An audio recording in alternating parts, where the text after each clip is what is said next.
Hi friends, welcome back to our channel if you've seen our videos before, and if you're new, my name is Abby and today I have a very exciting book haul to share with you.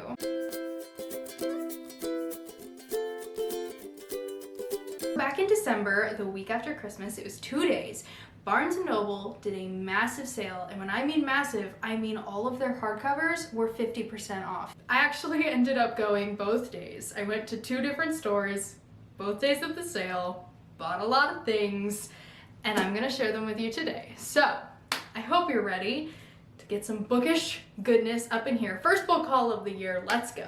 Okay, so the first thing I'm gonna show you actually was not on the sale, so this is kind of funny. I knew I wanted to get this. I've been regretting not getting it. I got other ones in this series, but I hadn't picked up the Pride and Prejudice. This is the Barnes & Noble flexi-bound editions. I have all 3 of the other Jane Austen novels in this edition, but I didn't pick up Pride and Prejudice because I already own it in a paperback, but then I've been regretting not picking it up ever since, so I decided to just go for it and get it, and it's gorgeous.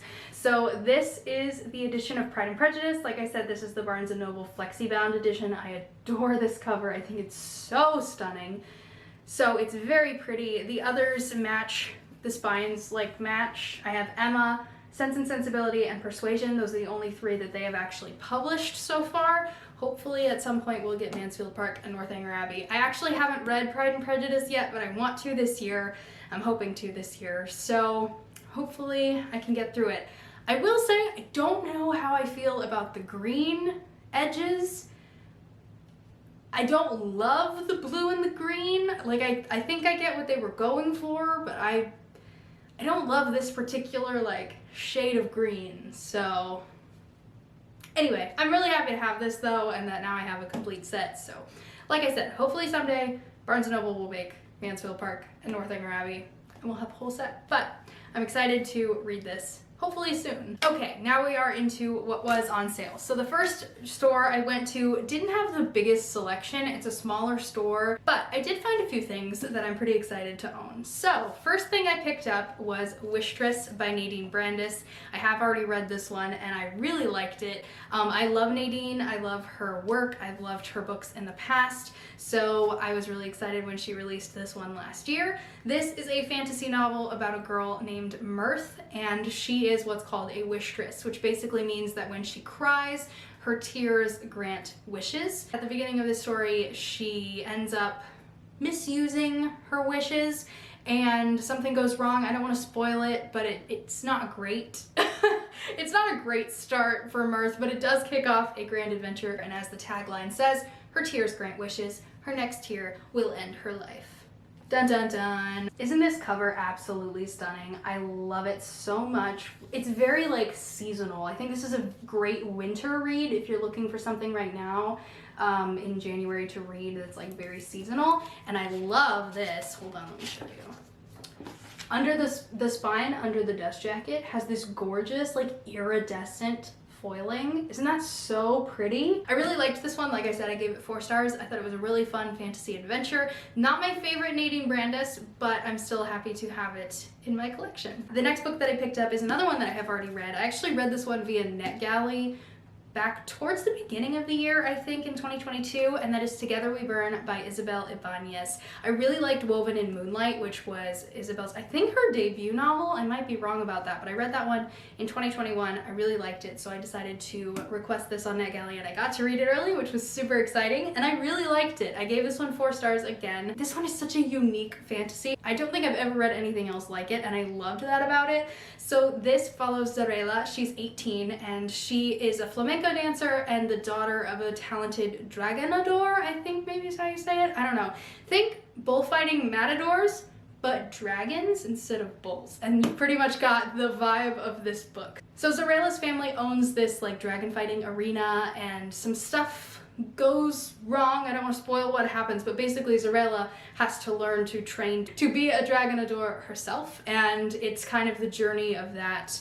Her learning how to do it, her falling in love with a boy who does not like her, and frankly she doesn't like him at the beginning either, so if you're an enemies to lovers fan, this one's very cute. There is a little bit of content in here, so I can't like readily recommend it. Definitely check content warnings, trigger warnings and stuff, but I really enjoyed it a lot. And also the hardcover, the reason I mainly picked this up is for this. Are you kidding me?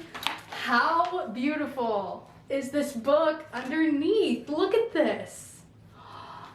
Oh, I love it, I love it. So yeah, there's a lot of dancing and dragons and all sorts of fun things in this book. So definitely on the heavier side of fantasy, but one that I would recommend. And the final book that I picked up on the first day, I wasn't initially gonna buy this, and then I realized if I don't, like, it's never gonna be 50% off again, you know? And like, am I gonna regret owning it? No. Have I read it yet? No. Have I read the books leading up to it? No, but now I have Rule of Wolves. So this is Rule of Wolves by Leigh Bardugo. I haven't looked at the synopsis because I don't want to be spoiled. I haven't read Crooked Kingdom or King of Scars yet, which are, the Crooked Kingdom is the second in the Six of Crows duology, which you do need to read before you read King of Scars. I've read all 3 Shadow and Bone books. I've read Six of Crows. I'm gonna read the other 3 this year, hopefully. This is a chunky book, by the way. It's very large. But again, I was like, this is never gonna be 50% off again. And I'm gonna wanna own it because it's one of the most beautiful books I think I've ever seen in my life. I'm just, and it's like raised and textured, which I don't really think you can see from a distance, but it's absolutely stunning. And then when you take the dust jacket off, are you kidding me? Look at this. Oh my goodness, it's the most beautiful thing I think I've ever seen. If anything, now I regret that I have King of Scars in paperback, and I'm kind of sad about it now. I don't think it even is still around really in hardback. I think it's only in paperback, or at least the only places I've seen it were in paperback, but this is stunning. I'm so happy to own this now. Like I said, I haven't finished Crooked Kingdom or King of Scars, but I'm gonna do that hopefully this year and then get to this one as well. I've heard it's really good, so I hope that I will love it. Yeah, I'm just really happy to own it though. It's so pretty. I want to stare at it forever. I'm sure all of these have like big impact, like I'm sure this is full of symbolism of the story. I just don't know it yet. Okay, so the second day, like I said, I went to a second store, and honestly there wasn't as much selection as I was hoping for, but again, it was the second day of the sale, so it was very picked over. Also, these were the absolute busiest I've ever seen either of these Barnes & Nobles. Like, they're normally like pretty quiet, there's not usually too many people there, but oh boy, the book nerds were out in force, and I loved it because so many people, I just overheard people talking like, this has been on my TBR for ages. I've been meaning to get this for years. I loved this series when I was growing up, and they're just buying baskets of books, and I thought it was great. It felt like camaraderie in the moment of like, we're all here to get the good deals, and I love that for us. So the second store, like I said, didn't have quite as much of a selection, but I did find a few things that I'm really excited about. So first up, this is one I have not read, but I've heard really good things about, and that is Love and Other Great Expectations by Becky Dean. This is giving me either spring or summer vibes. I'm not sure, but I think I'm gonna wait a little bit into the year to read this, but I've heard absolutely incredible things. It's a cute, like, I think YA contemporary romance, and it follows a girl named Brit who goes to England, and she meets a cute British boy, and they go to like all these bookish locations in the UK. It sounds adorable. The cover is so cute, and I love it so much. So yeah, I'm hoping to pick this one up maybe in the spring or summer. We'll see.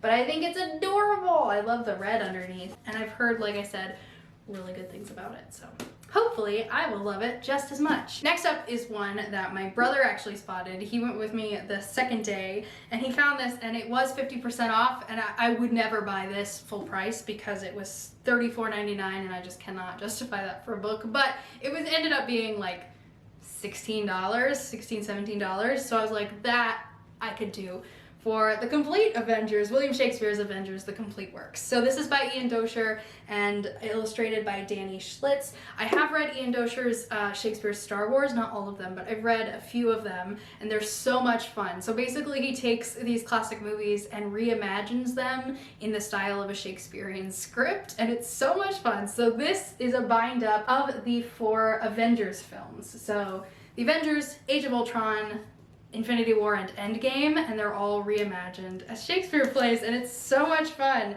So let me show you a little bit inside this book because I just think it's adorable. It's fully illustrated, which is amazing. So it's got full color illustrations. There's Loki taking over Clint and all these fun things going on. It's so cool.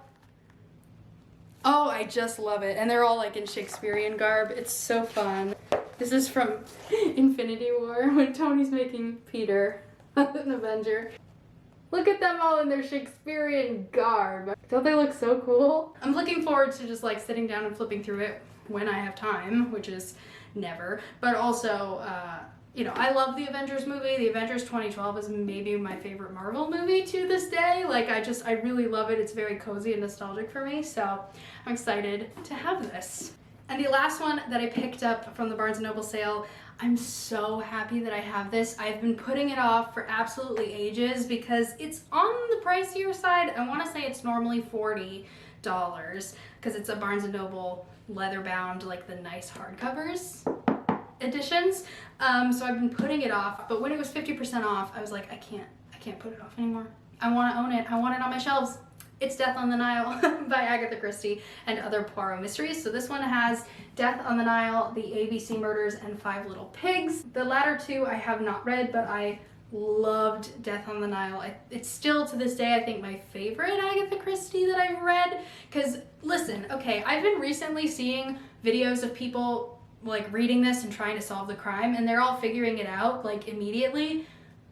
I did not see that twist coming. It caught me like way off guard. It was totally shocking. It was so good. I still think it's so brilliantly done. But yeah, so I'm really excited to own this and have it in my collection. Now I kind of regret not also getting the Murder on the Orient Express bind up, but I didn't. And maybe someday I will if they do the sale again and it's still there. But I absolutely love this cover. I love all the orange on it. The spine is just, it's beautiful. It's stunning. And my favorite part, if I'm being honest with you, is these end pages, because look at the little mustache and the little bowler hat. It's so Poirot. It's so cute.